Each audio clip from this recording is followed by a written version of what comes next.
দুদিন মারলা সালাম রে বললা তোর 2-300 টাকা দিলে হন্ডা না দিস আমি বড় হয়ে যাবো ওই হন্ডা তার ভাড়া জানা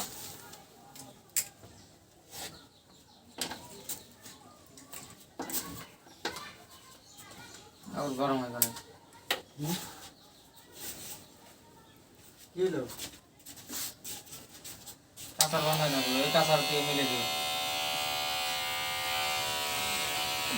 দেখা